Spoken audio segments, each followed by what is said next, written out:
70s, and earlier you failed to remember that even Tasmania had laws against homosexuality as late as the 80s. So if you were Oscar Wilde at the turn of the century, being victimised, as Matt says, being persecuted by these immoral laws, would you have the courage to come out, say something and say they're wrong?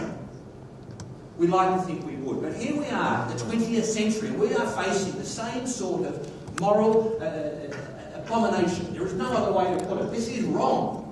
Wrong. It's been wrong since I was at university smoking pot. I was naive enough in those days to believe that laws would be changed. But they haven't. We still have dogs at bloody festivals where kids are out trying to have a good time, enjoy themselves, being harassed. I mean, if that doesn't put the hairs on someone's back up or a large moral compass that this is wrong. And this is wrong because we're a society of limited resources. When the police start to send the sniffer dogs down to the station to harass young kids because of their political directive, they're ignoring murders, assaults, domestic violence. We live in a world country of limited resources, and every dollar we spend as a society on enforcing this prohibition comes straight out of the welfare and the utopia that I believe we can build. And like a simple example, figures were put around there, the $4 billion marijuana market. You've got $7 billion consumer market in drugs in Australia. Let's just tax that at, let's say, over roughly 50%. $3.5 billion would go a long way for schools, for education, for rehabilitation. Balance the budget if that's someone's problem at the moment. So look, I'll just go back a little bit about why Drug Law Reform Party, why I at 57 decided to form a political party. The reason for that is I've just had a gutful. This has just gone right. I believe that the major parties will refuse to even look at this issue. They'll beat that bloody law and order drum to and unite it for their own electoral advantage, their own self-interest. And to me, that is an abomination of politics. Politics, and people don't know I come from a political family, but politics is the aim of trying to get the best outcome for most of the it is an abomination. I'm afraid those that beat this self-interest drum of trying to get elected and more law and order are not acting in the interest of you, your kids, or society at large. And if you're getting a little bit of idea that I'm a bit pissed off about this, you'd be pretty much right. 40 years of suffering of prohibition. And look, I come out of the closet myself. I'm a recovered drug addict. I only say that as a part of perhaps a little bit of context for what I do, but I don't ever think that my passion for this subject has to do with my addiction. I want to say, put it on record, that drugs are dangerous. Matt, they're bloody dangerous. People get addicted, people die of overdoses, they destroy families. Drugs are dangerous. But, unfortunately, this reaction of banning them creates more problems than the drugs themselves. A lot of things are dangerous in life. Maybe firecrackers are dangerous. Alcohol. Drugs are dangerous. But is that a reason to ban something? No. Unless, of course, the benefit of banning, the effort, whatever you do in banning it, is better than the result. In this case, it's clearly not. There's a $7 billion in Australia black market going to criminals and terrorists. I mean, that's a good idea. Let's ban this, create a $7 billion bucket. We'll just handball that over to the despicable the criminal gangs. And the worst of that, the terrorists in Afghanistan and in South America are profiting by this obscene prohibition. So I guess, with the warning, and I am aware that by saying drugs are dangerous, this can be used against the cause, but unless we're honest and open about this argument, then we won't have any headway as a movement. And that's the point of forming Drug Law Reform Australia. We are a political party dedicated to this one issue because we see it as a major issue that will not get resolved without direct political action. Now, with respect to Richard, first lines of the Greens policy, the drug policy, I should say, if anyone would like to quote it, but we are not in favour of legalisation. And the poor Greens, I mean, they were brave buggers 6-7 years ago. They came out and said, we want to legalise lawyers, and they got the hell knocked out of them in the press. They went back, and with the benefit of Bob Brown, who was steering them towards... I'm sorry. Look, have some questions, please. The Greens policy... Have you finished? I was just asking you to close your speech. Would you like to quote the first line of your policy? No. Okay, good. Let's not distract the policy. Okay, so the Greens, bless their hearts, and I'm not going to give the Greens all their drug policy, but I'm just saying they scribbled it when put under pressure from the major parties, and they simply decided that we are not in favour of legalisation. Well, I say, damn that, let's bloody legalise. Why won't we legalise? What's wrong with legalisation? We legalise prostitution. As the owner made reference to. We've legalised a lot of things. What do we do when we legalise them? We regulate them. Makes sense, doesn't it? What do we do when we regulate them? We tax them. Makes sense, doesn't it? We tax it so we can put the money from those vices. I'm happy with that term. Gambling, prostitution, the pleasures of mankind, womankind. We tax them. We tax prostitution these days. We tax alcohol. We tax cigarettes. We tax these things. And this is the only way forward. And this party is trying to raise this debate and get some consensus. Now, I get a little carried away, so I'm a little bit lost of time. How much time have I had, Nicole? Good, we're not fussed, so let me give you 3 minutes and I'll wind it up. That's all good. I've worked in harsher environments than this, Nicole, where you get bells and gongs and then they give you a bloody book and talk about it nicely. Okay, look, I'll just finish up with one little story, if I may. It's a story my father used to tell. It's a lovely story. It's a story about when he was travelling in Lebanon. And he was an inquiring young man, very religious in nature, and he asked the 90-year-old Arab man the differences between Christianity and his religion, Islam. Now, after a time, this little old man said, "Young man, why do you Westerners always look for differences, not similarities? Because if you first look for differences between you and any man, you will find so many that it will seem an utterly futile search to look for differences." So, I guess in relation to the drug issue, we are looking for similarities. We're looking for those people, and here's the funny thing, we've got a room full, I think, of people believing in prohibition here. But look, we're not the majority, we're a massive minority. We are under attack at every turn of the way for our belief that drugs should be legalised, regulated and taxed. We should stop criminal prosecution. We should give people access to health and health care. But there is a large proportion of the community that reacts very strongly for this. Really, because I think they're scared of drugs. Drugs are scary. Drugs can destroy lives, bankrupt a person's soul, ravage the human body, steal one's humanity, destroy families, break the hearts of loved ones. Drugs are scary. But also, drugs are miraculous. They can return life to the dying, reduce pain from the suffering, transform the lives of the mentally ill, and facilitate that modern miracle of organ transplants. And used in moderation, drugs can be pleasurable and used for recreation, no doubt. But they're neither good nor bad. The utility depends on how they are used. And I guess I mentioned this as a starting point for a discussion that we're going to have as a society in the next 10 years. We're going to have a discussion about, and this is the pivotal point, what is best for our children? An environment of prohibition or one of open education and access to facilities of health? Thank you very much.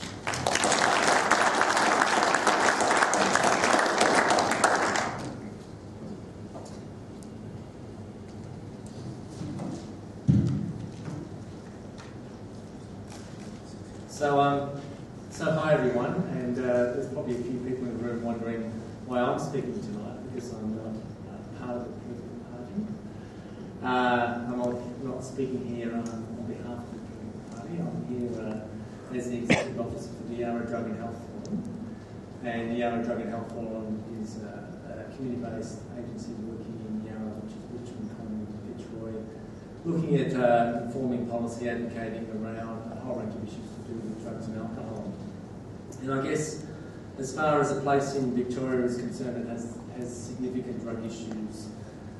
Yarra has some pretty significant drug issues, and it's been well known for having an open drug market around Richmond and Abbotsford, and there's significant issues around other illicit drug use within Yarra, and I'm here to talk about the local perspective. So I thank Nicole for inviting me along to speak tonight, and hope that I can give some objectivity to this discussion. So, as I said, you may note that I'm the only non-politically aligned speaker here tonight, and I don't want to lose track of my purpose for being here.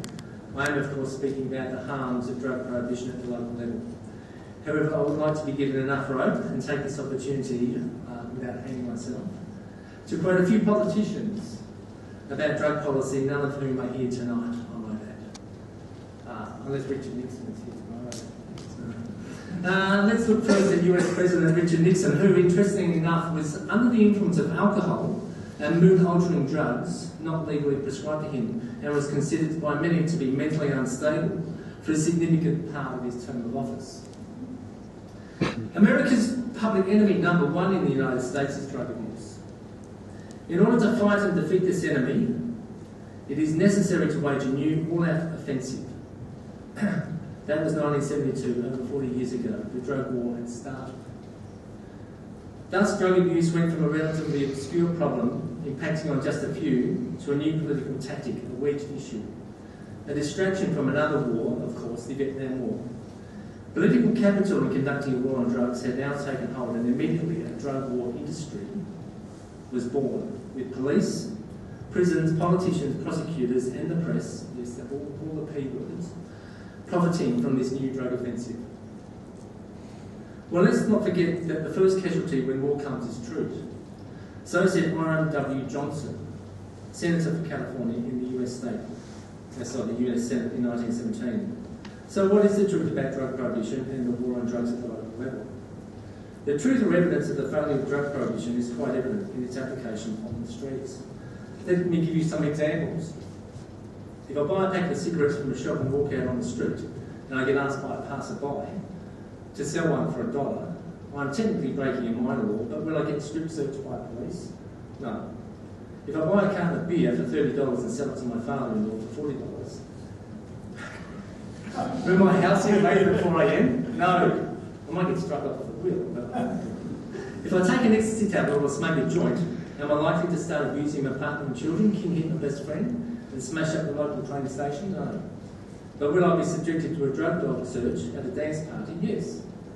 Will I get searched the same way at a hotel while I'm drinking? No. If I have a dependency on heroin or cocaine, will I be ostracised from society, labelled a junkie, stigmatised, discriminated against, persecuted and punished? Or if my name is Keith Richards, George W. Bush or Francis Rossi? No.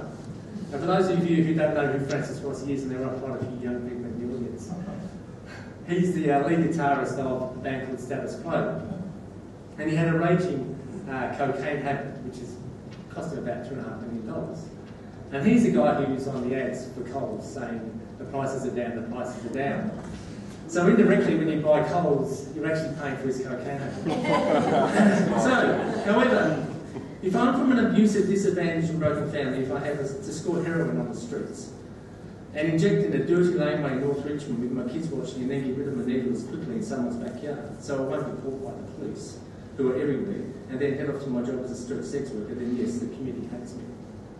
If I try to give up the gear, my criminal history of drug use will constantly haunt me and be a reminder to my family, prospective employers and my landlords that once a junkie, always a junkie.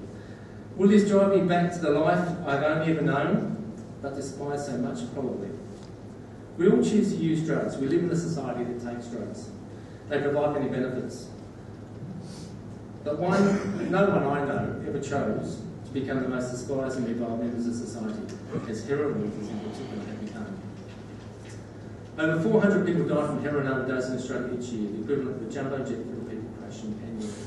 Yet do we go to any lengths to stop this happening? Do we go out of our way to make it safer to use heroin? Obviously not. The community continues to view these deaths as collateral damage and frown on any policies that might obscurely send the wrong message, such as prescribing heroin for long-term users.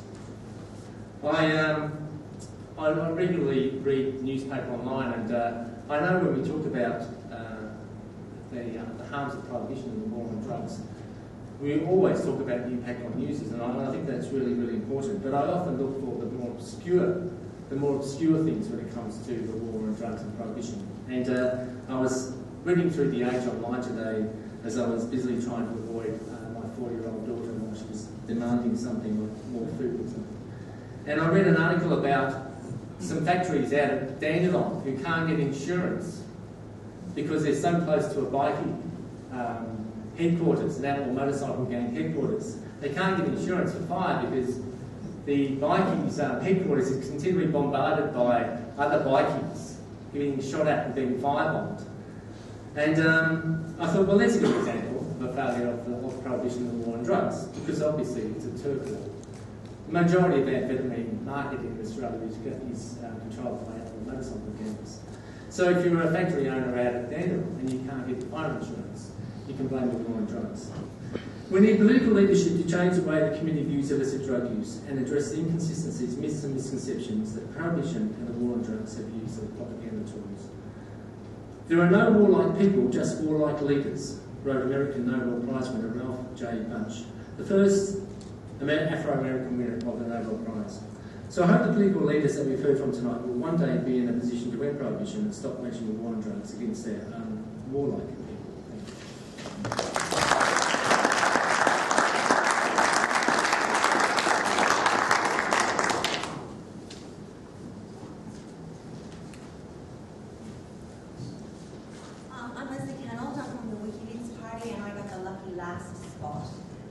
It's very unusual for me, it's actually completely usual for me to be up here, but it's very unusual for me to be up here as a politician. This is my first outing as a politician. I'm normally an academic. So normally I stand here and I have my lecture ready to go, and I'm going to be speaking to you about something that I've done lots of research on and published in a journal. So that's not what's going to happen here tonight, and I also feel very sensitive to the fact that you've been here for a while. You've been very attentive, but I'm sensing impending restlessness. So what I'm going to do is cut to the chase and just say that really all of us here pretty much on the same page. We can have some skirmishes about whether or not we're for decrim or for legalization, but I think essentially we've all been invited here because we all have an evidence-based approach, and WikiLeaks party is in love with evidence. There's lots of academics like me who are a part of it.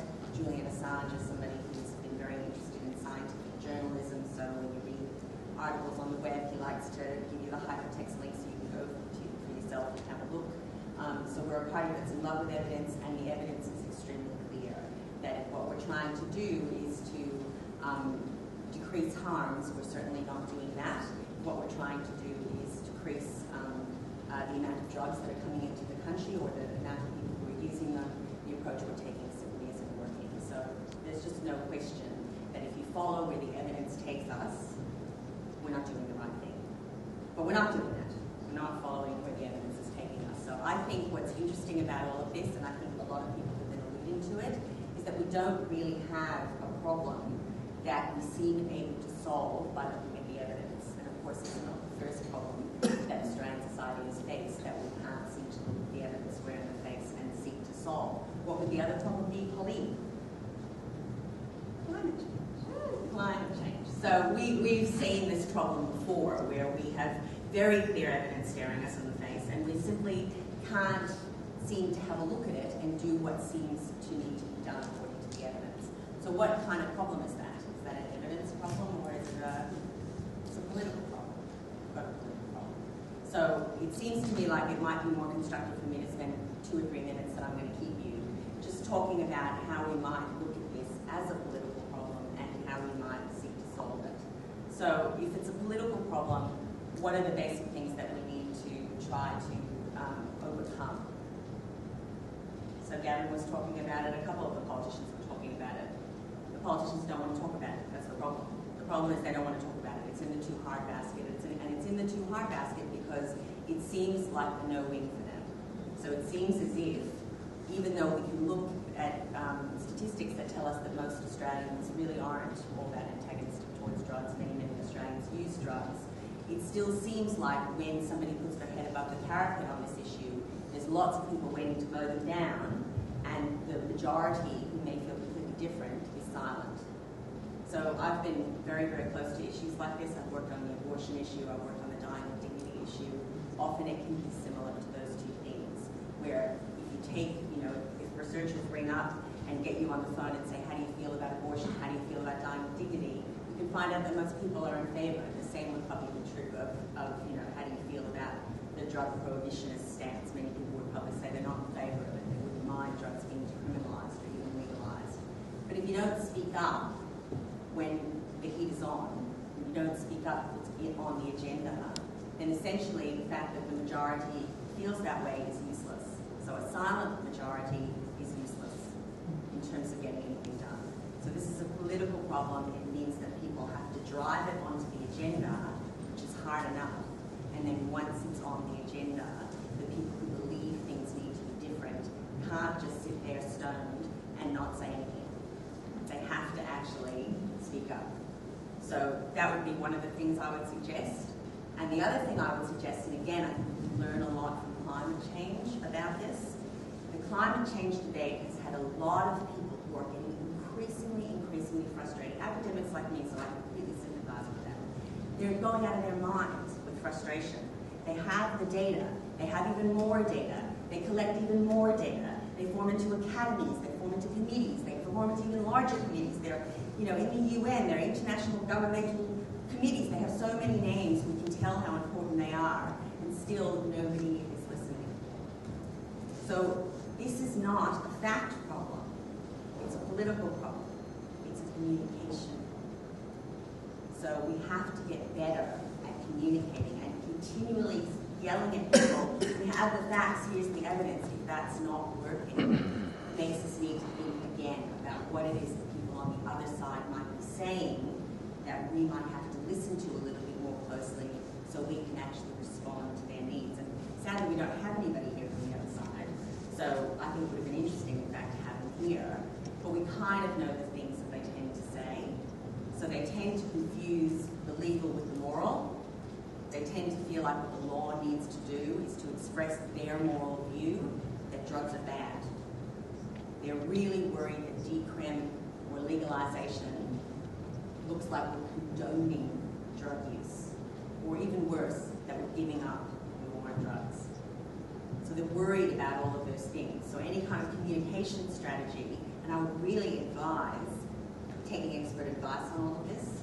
So when I watch the debate about climate change, it breaks my heart, because I'm an academic, so I really put a lot of stock in evidence, and I can see that nobody's paying attention to it. It's being overridden by other concerns. But that's a communication problem. So there's no use dragging more and more scientists out with even longer and longer titles to keep saying the same thing. It's not working. It's not being heard.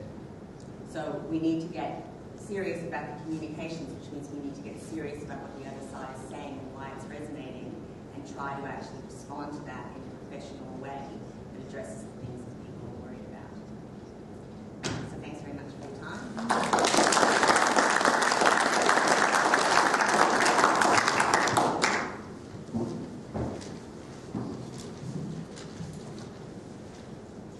So thank you all to the speakers this evening. We have one mic. Does anyone want to start with some questions?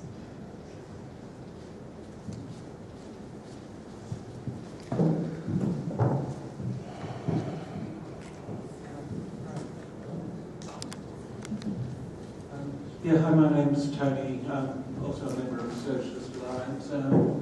I guess actually just listening to Leslie, the last speaker, I think it actually, I agree with that, but I think it could actually go beyond that, and I think it's also a vested interest problem. It's a big part of it. And I think there are a large number of vested interests involved in prohibition. One of the big ones is just the powers that be those people at the top of the political and social and economic hierarchies, they just don't want anything legalised if it can be illegal. And I mean, and in some ways that's part of the similarity with things like abortion, and equal marriage for that matter. You know, like there's just this incredible resistance against legalising anything which can be kept illegal. And I think some of the speakers were saying really shows the reason why. I mean, and I think Sue's point about the way drug laws can be selectively used, like that thing of sniffer dogs on different train laws. Certainly where I live around the Ascot Flats, I mean, the number of cops you see there is quite staggering. The other thing you see there, which is just very visible, is, I mean, like I've got white privilege, I've got a free pass, I could actually walk past the cop vans, but there are always young African Australian guys being searched and questioned. And I mean, then they have this lovely sort of circular argument. It's the same for sniffer dogs at the train stations. They can justify it by saying they catch more people breaking the law there. The laws broken is all small-scale soft drug possession. But I mean, it's like, well, you're not going to find it in Toorak if you're not looking for it in Toorak. So, I mean, so the way these laws can actually be used to sort of uphold other oppressions. I mean, I'd be quite interested to hear what people have got anything more to say about that. The other thing I'm interested in is with the global aspect. I mean, I think the Uruguayan thing is very interesting, where they're talking about, as some of the speakers mentioned, this sort of seed to smoking legalisation and regulation of cannabis, but not like the Dutch model where it's the back door where it comes into a coffee shop illegally, but then you can legally go and smoke it. This is like regulating the whole process. But the logic of the government doing this is precisely because a third of the population of Uruguay smoke weed. That means at the moment they're dealing with dodgy criminal elements. And I mean, a lot of Latin American countries have been absolutely devastated, and some of the speakers have been made by these criminal gang warfare. Like in northern Mexico, the body count is actually higher than in most war zones in the Middle East or Africa. But I mean, one of the things which is quite startling is if you look at the history of the world drug trade, how it sort of follows around. I mean, Sue mentioned a bit the thing of intervention, but I mean, there's Golden Triangle, the country. So I just wonder if people want to comment a bit on the international aspects of, criminalisation, but criminalisation allowing a whole lot of covert activities and stuff to happen. Can I just make one really quick point? Then I just think it's just an interesting point that when Portugal decriminalised all drugs, it was a Conservative government that took that legislation through. And I think quite often when, as Leslie was saying, looking at those arguments, I sometimes think that the buck is a really good argument. That you start talking about the dollars and you take it down to those economic terms, and that can get through some of the hardest Conservatives. Sort of fuck the social matter, let's talk economics on it. And I think that sometimes that's a message, although, I mean, I think you made a lot of other interesting points there. Can I suggest that we hear a bit more from the people in the audience, because everyone's heard a lot from all of us. It'd be great to get to hear what different people in the audience think. If I could just proffer an answer to the question before we go down that path, if that's okay. I think an answer too, but I was going to wait till anyway, you will. Thank you.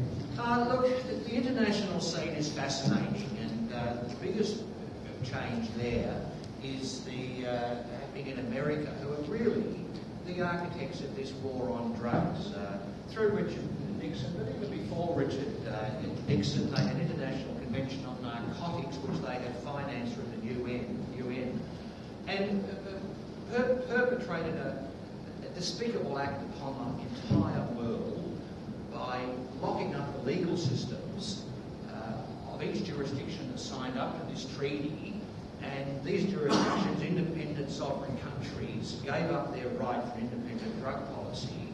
The classic example was that the ACT was looking at a heroin trial in the late 90s, and it was scuttled by the International Control of Narcotics Board, who came out here, whispered in a couple of years, and there's this groundbreaking trial of giving addicts a measured dose of heroin was scuttled.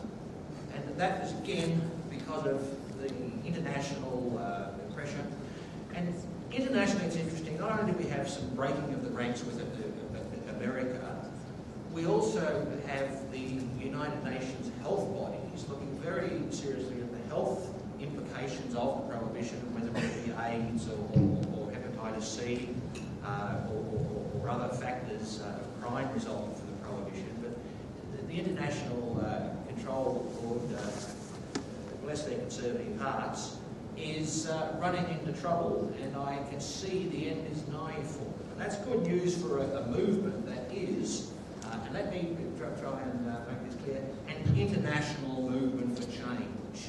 It's happening in every country, every continent. Uruguay is a particularly good example because it is the first country to actually legalise marijuana. We've got states in America that have legalised. This is why I'm hot on the word legalised. They haven't decriminalised. It's back to all that the Dutch people did, or even the Portugal model still has a criminal law in place. But Uruguay has, or in fact, to be perfectly accurate, will pass these laws. It's passed the lower house. The president's in favour. It should pass the Senate in a couple of months, I'm informed. So, there is a country, the first of many countries to fall towards the changing of these drug laws. And look, for the world, as I said, we could spend on feeding the starving people, spending money on education. We're talking, a $1.3 trillion marijuana market. So the benefits to the humankind, the human species, are just astronomical. And that's why this issue is really, to me, the most pivotal issue that the world and the country is going to face in the next 10 years. Sure, you can say climate change and other factors, and I'm not going to trade them off against each other, but yeah, these are important international issues. Greg, I just wanted to add something to what you were saying, especially about the UN conventions. There's two of them that are troublesome, three, okay, that are troublesome for drug law reform. But in 2016, there will be a meeting with a lot of prominent individuals, like Professor David Nutt, who got sacked from the British, he was head of the British Drug Control, like the people from MAPS, the Multidisciplinary Association for Psychedelic Studies in the US. And I don't know if there's any Australians heading over there, but there will be a lot of professionals who are going to look at this and hopefully change these UN conventions, because they seem to be the biggest legal obstacle, sort of abstract legal obstacle for countries to reform their drug laws.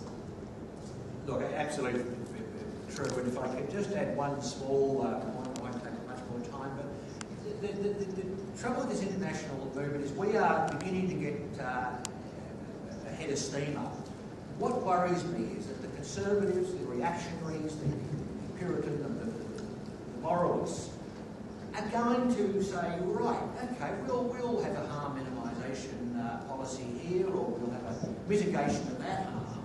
They will placate us as we move forward to get a rational solution to this problem, and that's probably one of the more dangerous things that we've got to be careful of. The Portugal model, much as it's touted around as having a solution to the problem, it has some very positive aspects, there is no doubt. But personally, I do not believe the Portugal model is the perfect model that the world will follow. And this is the international context. We've got the people in Colorado trying to work out the detail of how you sell marijuana. What do you put on your packages? How do you give it to keep the school kids safe? We've learned about these things. So the world is on a change. The 2016 meeting of the international, or the UN, is absolutely significant in undoing this structure of prohibition. I also had a sort of question, although maybe it's one for everyone to ponder generally. I know there was a recent film that was released called Breaking the Taboo, and I think that message alone is something that people can take personally. I've had a mum that's been, still got a mum, who's against me using any kind of drugs, but I've just been berating her every time I get a chance. She hates it, but I'm showing her that I'm not actually that stereotype, because I think people have a stereotype in their mind. It gets reinforced by whatever you see on a television show or whatever you see in a newspaper. And these people don't actually know what a drug consumer is. They don't know, even though it's probably the person sitting next to them at the office or the train driver that's taking them to work. They don't know who these people are. So it's vitally important, I think, for any change, for people to just go out and speak to your friends, speak to people that disagree with you, and don't get them offside as well. I think people sometimes have this habit of accidentally getting people offside, getting too emotional about it, and then somebody goes, I can drag you in there. They just want what they want. And your whole point falls apart. So talk about it with everyone. Yeah, can I ask a question? Yeah, thanks. I think the war on drugs issue is on, or I'll just say it loudly. Look, I find the war on drugs issue to be at the heart of it an issue of self-ownership. I believe that humans own themselves, and I think the war on drugs is a complete affront to that. And I'm just wondering, and it's especially an interesting question to ask politicians, how they feel about the concept of self-ownership. Can I answer that? Actually, I'd love to answer that. Just because my areas of activism have been abortion rights and voluntary euthanasia, I think both of them. Never thought about it that way, but I completely take on board what you're saying about it. And I think the idea of self-ownership is a great concept to pursue because we are familiar. Do we own ourselves? Sorry? Do we own ourselves? Yes, well, I completely. Well, own I think is a bad word. Well, you know, when you go to jail for smoking a herb. The word you use in ethics is autonomy. That you should be entitled by law to exercise your own autonomy, which means self-rule. And so the role. You should be able to govern yourself, and of course, partially what you're governing is what kind of things you put in your body, your medical care, what does and doesn't happen to you when you are pregnant and don't want to be, and that doesn't apply to you, but what happens to a woman, and for everybody, if you want to continue living. So the dying with dignity issue is also about self-governance. So I very much think that concept is live in terms of liberal democracies, that we ought to be autonomous human beings, and I'm also not to restrict our autonomy unfairly, and I think it falls very nicely into that category. So Sure. I've got 14 words. Okay. Not counting those. John Stuart Mill. Over one's mind and over one's body, the individual is sovereign. You're here.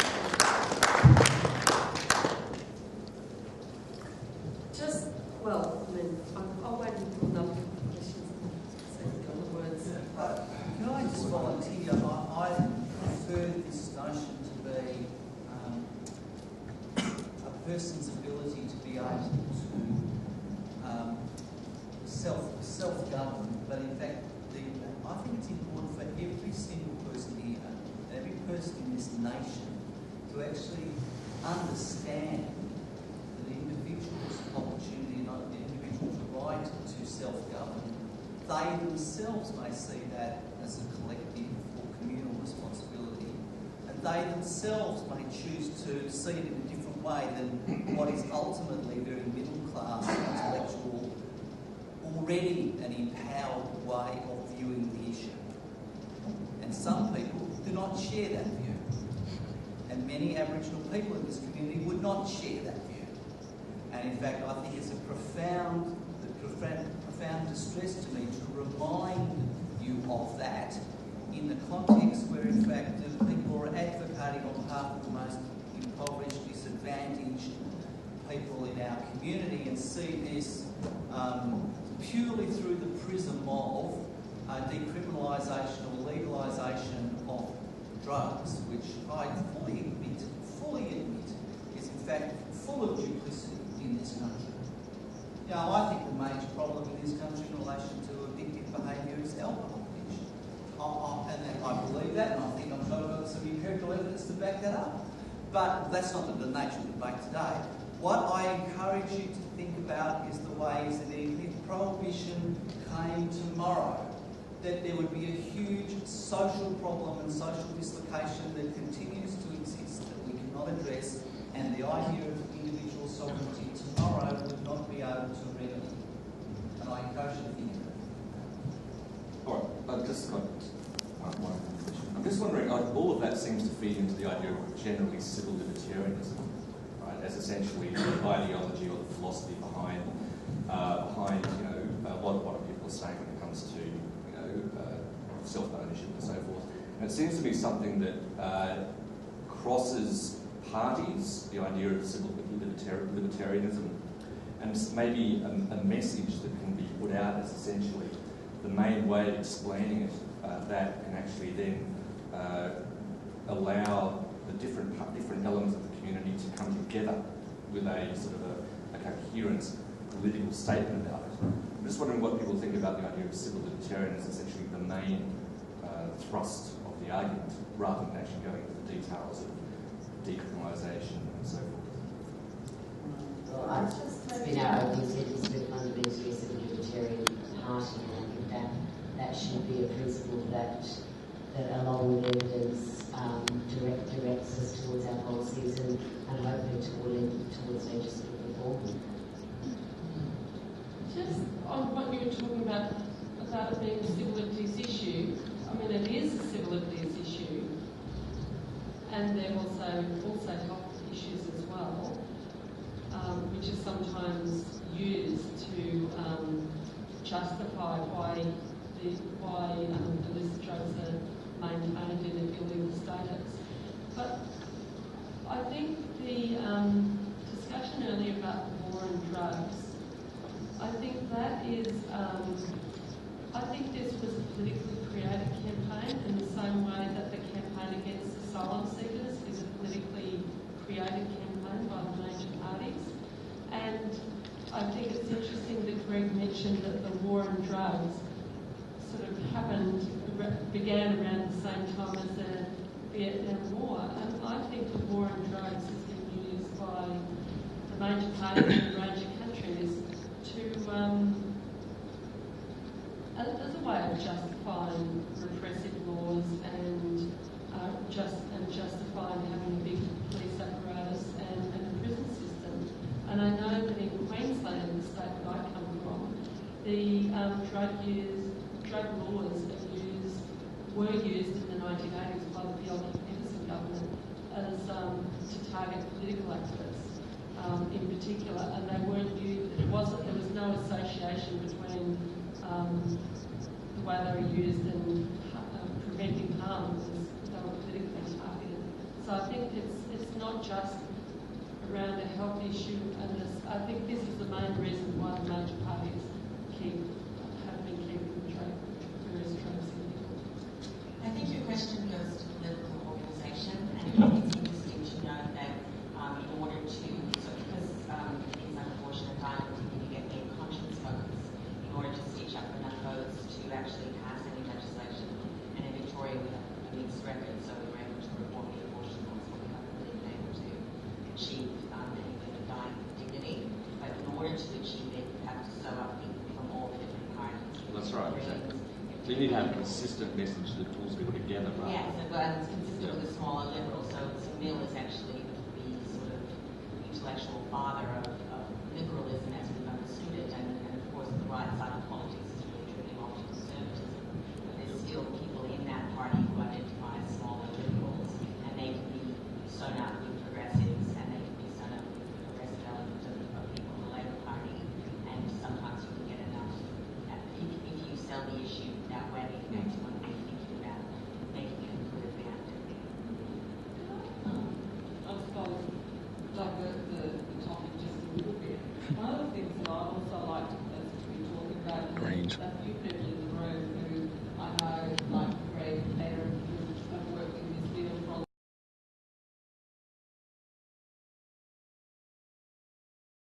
time. Janet Rice, who we were on council together, Janet was the Senate candidate. But 15 years ago in Footscray, when things were at their absolute worst and the debate around the supervised injecting room was just beginning, it was hysteria. It was a divided community. You couldn't have a rational conversation about it. It was all about drug dealers and drug users were going to overrun our community.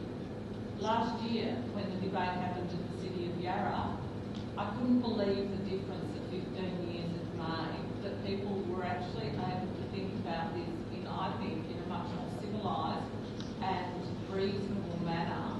And I mean, Greg, you might like to comment on this too, but that's clearly what I saw. So while we're talking about these really big philosophical issues around drug use and ownership, etc., I also would like to point out that I think the debate has moved dramatically.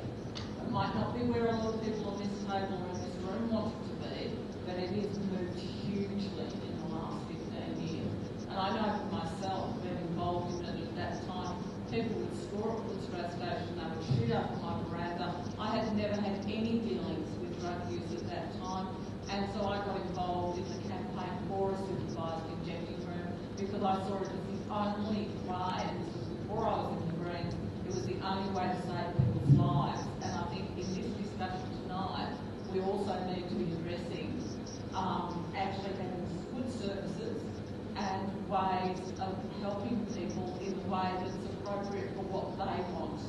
I don't believe in forced rehabilitation. It just doesn't work. And interestingly, I was at a forum this morning where talking about drug use in the outer suburbs in the western area, no needle syringe service, only in Sunshine and Footscray. We also have to be grappling with those issues as well. If I could just respond a little bit, injecting, safe injecting rooms are a good idea, there's no doubt. But it's not a solution, they're a band-aid on the problem. I certainly tip my hat to the work that's gone before, the people in the 80s who perhaps had to overcome some massive prejudices. But look, for just common sense, the solution to the problem of heroin addicts is give a heroin addict a measured dose of heroin from his doctor. And this has been trialled in the UK with some success, and still have a small scheme on there. With the stroke of a pen, you can wipe out black market in heroin. So these are just practical measures, and this is again just to put a context here. I'm not trying to point score or anything, but as a movement, I think we've now got to go to the ultimate solution and not skirt the edges. And people have done fantastic jobs on getting us to some point, but it was only ever meant to be a halfway house. And if we don't go the next step now, these conservatives will turn on us and we won't get this change. And that is a real possibility. I'm 57, I've seen this pendulum go like this before. We're on the cusp of real change and policies that are going to help people and stop the suffering. But it's not going to happen unless we really make a clear concerted case. I absolutely agree with that, Greg. I think the example we were talking about just a minute ago, the war on drugs, started in 70, 71. People still haven't figured out that it's a war on people. It's not a war on drugs, that's bullshit. That's one of those lines that creates the illusion which allows us to stomp on half of our portion of society. You know, it's crap. And this harm minimisation stuff, dealing with all that, it's bullshit. It's absolute bullshit. It's keeping everyone in this prejudice and fear mode. And what Greg is saying is absolutely right. We need to get over all of this crap and just wake up and see it for what it is and move on. Injecting rooms in today's environment, we need them because it's the only way to keep people safe. But let's change the environment. Let's change the perspective. And let's stop how we're going to solve all these problems. Let's say, well, actually, they're not problems, you know. Sure, there are problems with drug use, but there are problems with going to football, there are problems with driving cars, there are problems with doing your tax return, there are problems with everything. There's no having our money stolen. It's just part of life. Can I respond to Colleen's point? Yeah, look, you are right. I think the change in this area is quite slow. A lot of people do get very, very frustrated. And, you know, I live over in the West, and I know still there is a very active drug market in Footscray. You know, I reported to the local media 18 months ago that there is regularly needles and syringes found in a public toilet right next to the main shopping in Footscray. And there was a lot of media attention, a lot of comment from council about that. And again, it was divided. But there were more people saying, no, we just don't need to send any more police. We need to take a more considered approach towards this. it is, in the end, a political issue, and it does ebb and flow. It does swing backwards and forwards, as Greg said. I remember in 2002, just when the so-called heroin drought, or a lot of people like myself don't call it a heroin drought, call it the normalising of availability of heroin after the glut in the 90s. John Howard got up in the federal parliament and said, you know, we knew what course of action we needed to take. We needed to take a law enforcement approach. We didn't submit to the harm minimisation lobbyists.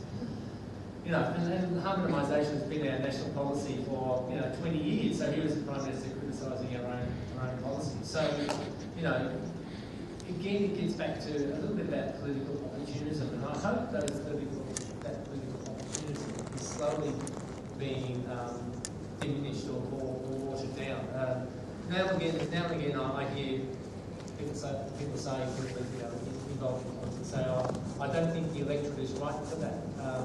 But my comment is, well, who's going to change that? You know, this is what political leadership is about. This is, you know, I explained earlier that my background is in policing. I spent a lot of time as a police officer, and to me, leadership is about showing the way forward and bringing people with you. So it's a pity that we have to wait until the politicians retire before they come out and say, well, you know, personally I think it's wrong, but I couldn't say it's the party. So I think change is happening. I think it is slow, and people do get frustrated, but I do think that with a combination of people such as the people in the room today,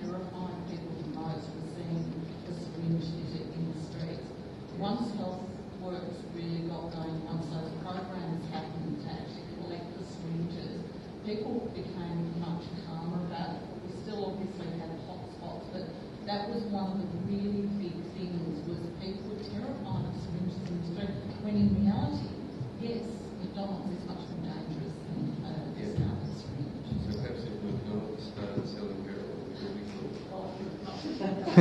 They'd be first in line. I think there's one thing that is very interesting about all of this. So I think we have a sense that there's a public that has to be answered, and sometimes that is true. So in other words, if you're trying to move something through politics and you want to do it before you guys all get old, or you want to do it now, then you have to deal with what's out there, and of course you have to lead and try to shape and rechange behaviours, but you also have to try to work with what is out there. And so I think what is out there are a range of people who support what most people in this room, I assume everybody in this room would like, which is to see a change in policy and a decrim or legalisation approach. You have to get on board everybody who is willing to get on board, and some people will get on board with a harm minimisation approach.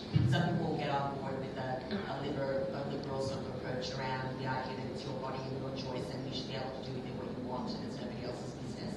And you need to speak to all of those different groups, because like I said, it's a communications issue. We need to get the comms right, and the communications will probably involve speaking to different people in different ways, so that we can reach them and get them on board.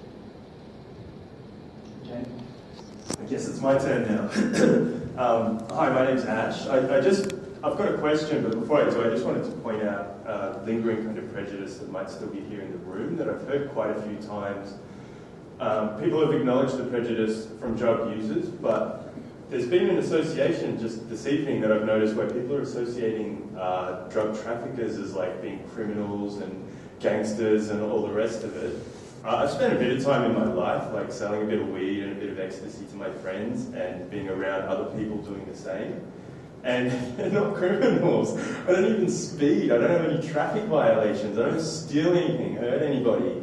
All I'm doing is responding to the peer pressure of my friends going, Ash, I like taking these things. I know that you have a better, reliable source for them than I do. can you get them for me? That's the real way that peer pressure works in, you know, like a lot of the recreational drug environment. So I just wanted to point that out. And so thank you for giving me that opportunity. And just a quick question, if I may. I was at another one of these forums a few months ago, and I put the question to Professor Pennington, who was speaking on the panel. I just kind of raised the issue, because most of the conversation on that day was about drug use and drug abuse and what to do about that part of it. And I just raised the issue at the end of it, well, what about us recreational drug users? How do you propose to solve that? And his answer was that it's going to take 10 years. It's going to take 10 years. It took Portugal 10 years to set up the policy framework, to get all of their services and their infrastructure right to be able to handle that kind of change, you know, at the upper policy level.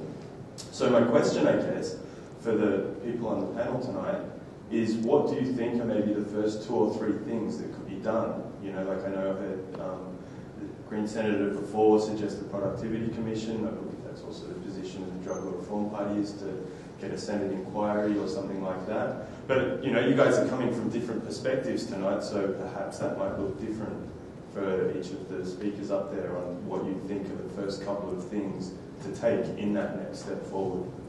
Thanks.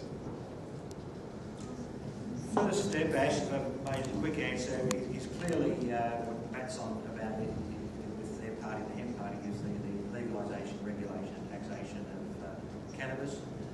Look, next step, we'll be looking at ecstasy quite clearly, and you know, the people in the community are going shock and horror, but you know, ecstasy is a relatively benign substance used in a safe environment, and there's one of the problems of prohibition, that a lot of these safe environments are affected by the very fact of prohibition. You know, there's cases of kids, silly as this may sound, but swallowing a handful of ecstasy on the way to a festival at the sight of police dogs. Maybe they'd already had one before they took the rest of them, I don't know. But, you know, the ecstasy might be a second area to look at.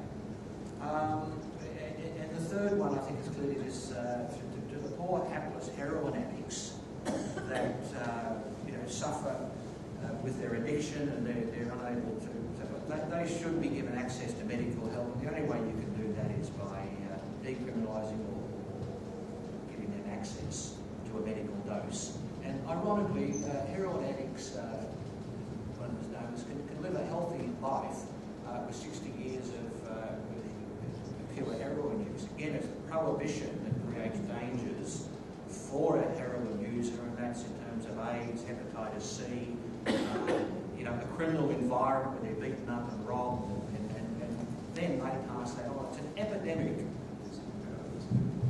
Yeah, well, there's certainly, that's totally right. So it's a total prejudice, and that's again the result of this criminal framework that we have endured, this experiment, this social experiment for the last 40 years specifically. I mean, civilization is, I don't know, 3, 5, 6, 7 years old, depending when you want to say we got civilised. Some might say we're not there yet. But certainly drugs have been used from the beginning of civilisation. And this prohibition is only a social experiment that just didn't work.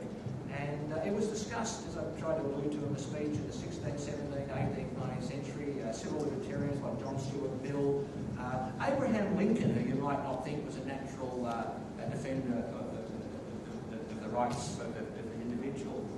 Well, maybe you would think he is a protector, but not a protector of the rights of people to use drugs. His quote, I didn't get a chance to say, is quite simply, prohibition makes a crime of things that are not a crime. I mean, can it be clearer? Now, those guys in the 16th, 17th, 18th century were talking about alcohol, and they just figured out intellectually in every other way, social policies, that it can never work. Milton Friedman, someone there said that this was not a left or right political divide. Of course it's not. It's a question of utility, the benefit, the greatest benefit for the greatest number of people in society. Milton Friedman is a Nobel Prize-winning conservative economist, and when asked about 30 years ago in his latter days, what scares me most about, this is a question to him, what scares you most about the notion of drugs being illegal, as with alcohol? He replied, nothing scares me about the notion of drugs being legal. What scares me is the notion of the continuing on the path we are on now, which will destroy our free society. Now there was a smart man. Can I just comment? I don't think there is one or two or three maybe strategies that you need to employ. I think there's a range of strategies. I think when you're advocating for change, you need to look at how you answer everyone's questions about the issue. And sometimes that might mean focusing on issues that aren't your issues, they're someone else's issue. We may have to appeal to the broader community's sense of need. For example, when we were looking at the injecting facility in Yarra, one of the areas we looked at was the amenity, and even though I know Matt mentioned about the needle and syringe not being a danger, but it does represent something to the people who live there. So we need to look at the amenity issues, even issues around, for example, overdose, and not just from the person that's overdosing's perspective, but also ambulances have to attend overdoses, and ambulances, if they didn't have to go to overdoses, they go to something else, and that may be the lady that's fallen down the stairs at the nursing home to get her to the hospital. So you have to appeal to a broad range of needs when you're talking about advocacy, appeal to those I guess, vested interests in and why they want to change. So, and the last bit of advice was something that was told to me recently. You know if you're doing well if you can get the banner of the Herald Sun and the editorial to say that they're on your side. So that's what I recommend. I'm fearful that it is 10 years, and I really hope that we see some significant change now. And I do think that I'd like to think that Professor Pennington is slightly conservative in that view, and that we may have we are actually reaching a tipping point. With one interesting area in I guess, reflecting on that or providing an example of that is what's happening in New Zealand with the synthetic highs. Now, they've tried Prohibition, and it's not working. And it's been a very fast realisation that Prohibition is not working. And so they have gone down a path of regulation. They've reversed the onus. They've said, right, you want to manufacture this stuff, you want to sell this stuff, you prove that it is low risk. And then from licensed outlets, you will be licensed and allowed to supply that to adults who choose to buy it under regulated conditions. And I think that's, with what's happening in Uruguay, what's happening in Colorado, what's happening in Washington, and what's happening next door in New Zealand, I think we have reached a tipping point. And I wonder whether, look, we all know that we wouldn't be having the debate on synthetics if cannabis was legal, but or other drugs. However, we are having that debate, and it is a reality. And here is an opportunity to try a regulatory model. And we've already got a lot of these products being sold from age-restricted stores where people paying GST. You've already got some semi-regulation there. So I think that would be a great opportunity to explore and try and take that further. Why is that debate happening in New Zealand? It distracts everyone from the real debate of legalising cannabis. No, it's because it's there, Matt. It's because it's there. The reason it's there. Yeah, I accept that if we make cannabis legal, then. But what I'm saying is that we have an issue right now, right here, that's happening. So we could ignore it. We can continue prohibiting synthetics here and go, but we want to keep arguing about legalisation, regulation, taxation of marijuana, which I'm right behind you on that. But I just think here's an opportunity for something right here, right now, that we could try now. I'd just like to answer the question. Yeah, I appreciate it. Thanks. I'd like you to remember what Leslie said immediately before your preamble in your question. And that's very important. The reason why I say that's very important is because Leslie was giving us collectively a message that in fact if we want to carry the day, if we actually want to have an overwhelming shift to support what's the centre of gravity in this room, you actually need to find your audiences, you need to find what pushes their buttons, and you need to be able to respond to them. Okay? So, so that's positive reinforcement. It's a backhander to you, because in fact, your preamble travelled well in this room. Your preamble would not travel well in many of the audiences that you're going to need to convince, we're going to need to convince to carry the day. So it's a provocative preamble in the context of what Leslie had said, but I remind her of what she said. You have the right to say what you said. You have absolutely no doubt about it. In fact, you have the right to express that framing and that positioning. But in fact, that is not a positioning that is immediately universally accepted, and in fact will be used by many people against listening and responding to your question. So the reason why I gave that lengthy one is because I wanted you to know that I'm here tonight, because in fact I'm prepared to engage in that, where many politicians are not prepared to engage in it. And the answer in terms of buying off this issue is far more in the space of what that Greg has said in relation to the cumulative effect of our efforts to get structurally in place what needs to be in place to deliver the results. In my argument, rather than the Greg sitting next to him, who is actually interested in a more profound, deep-seated, pure position in policy terms and legislative terms that I don't think can be achieved in one bite. I do not believe it can be, and I actually think you need to get the structures in place to be able to finally deliver the symbolism rather than the other way around. And one of the examples that I'll give is one of the things that I've been associated with was decriminalising abortion. I heard today, 3 years after that decriminalisation, it may well be that there are less late-term abortions in Victoria today, and they are harder to obtain than was the case prior to our decriminalisation of it. I just want you to always remember this. There's a difference between the symbolism and what is the structural reality of how we live our lives. And I'm interested in both, but I've got to get the sequence together.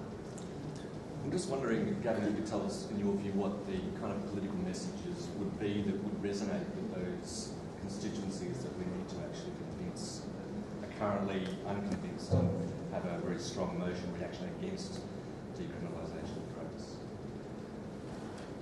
Well, I just said I think there is fear. Colleen was reminding us of fear, in terms of determining the fear of the unknown, or they, and that's actually one of the reasons why the community doesn't move, and we actually have to overcome that fear. And funnily enough, putting things in perspective is one of the ways in which you overcome that fear.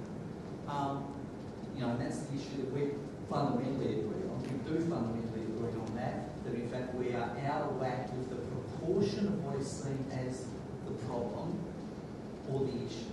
I totally agree with you on that, and that's what we've got to make some moves on and try to overcome. I think then once you can demonstrate positive traction, so whether it be by picking up elements of whatever model works in Portugal or wherever it may work, what works in Sydney in terms of safe injecting facilities, if you actually can demonstrate, so wherever you are on the spectrum, I'm actually seeing this as not an issue or a major social issue, somewhere in between the truth may lie, and you seem to be addressing those elements and prove whether you're making a positive trajectory and people are more and more empowering their lives and actually taking control of their lives and exercising what that may be in terms of the control of their lives.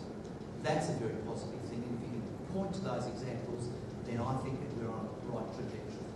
I'd just add one thing to that. I think some of the most powerful spokespeople that I've ever heard on this issue have been parents who have lost their children to heroin because they couldn't use a supervised injecting room, because they were doing it in a back alley, because there was no narcotic available. They have been some of the most powerful speakers I have ever heard, and they're the ones we want to get in front of other parents and other people in the community to talk about, this is the effect. If we don't do this, this could happen to your child. And I know every time that this issue is raised in public, and I've been the spokesperson for the Greens, It is the dozens of phone calls I get from parents who want to talk to me about what can they do to keep their child out of prison, or, you know, to keep them alive. And it's, I mean, I don't think we should fudge around these issues, but they are some of these. And at the last forum you organised, can you remind me of the names of the parents who spoke at the last forum you organised? Yeah, Tony was just amazing. So they're the people we have to get out in front of other people too, and so that they know it's real. Can I just respond? Oh, sorry. I just got one thought. Tony Tribbington is a candidate for drug law reform, if that's who you're talking about. Yeah, first class man. I just wanted to make a response because I think that there are vested interests in keeping a whole range of drugs in an illegal status, and I actually think it's not just a question of having a brilliant communication strategy.